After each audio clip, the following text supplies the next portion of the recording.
Nós somos o grupo que resumiu o capítulo 1 do livro Como Criar uma Mente, que falava sobre as teorias de Darwin e de Einstein, e o nosso grupo é composto pelo Gabriel Cerqueira, por mim, Nicole Oliveira, e pelo Ivan Adriano.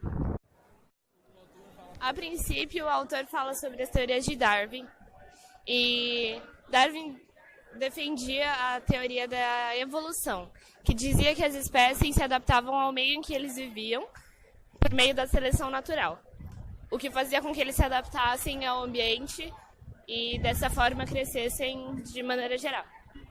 Um exemplo dessa evolução, segundo Darwin, somos nós, os Homo sapiens, que viemos de uma espécie de macaco.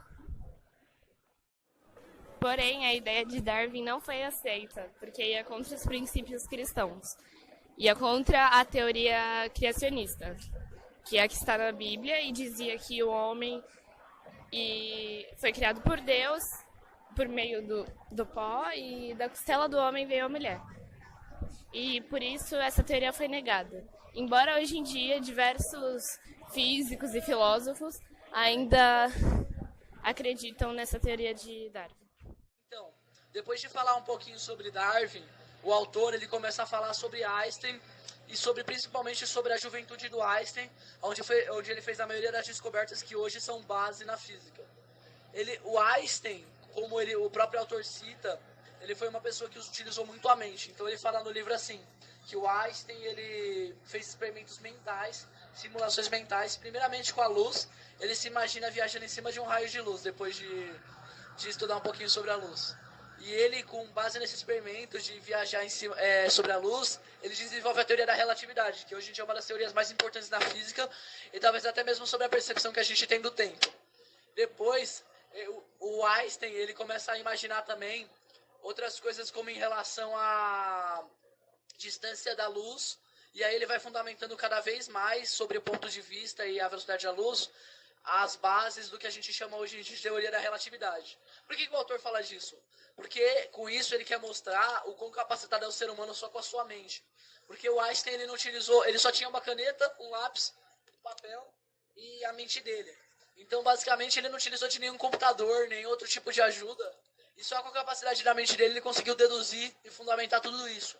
E isso demonstra a grande capacidade que a mente humana tem, que é exatamente sobre o que o autor vai falar, a mente humana, e como em paralelo a gente pode aplicar isso dentro da tecnologia. É basicamente isso que ele fala do Einstein. No final ele também fala que ele também, com isso, quer mostrar a limitação da mente humana. Porque os simples exercícios que o Einstein fez, eles também poderiam ter sido feitos por qualquer um, mas as pessoas não tiveram a capacidade. Então, ao mesmo tempo que nossa mente pode ser incrivelmente capacitada, ela também pode ser incrivelmente limitada.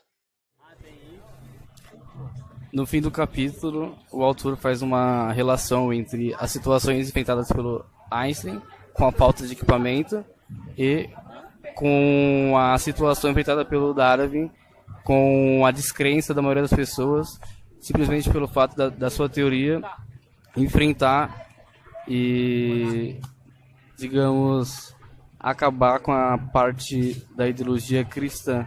Ou seja, em relação a essa inovação tecnológica de hoje em dia, ele diz que falta recursos, assim como faltou para Einstein, e também falta aceitação comum, assim como faltou para Darwin.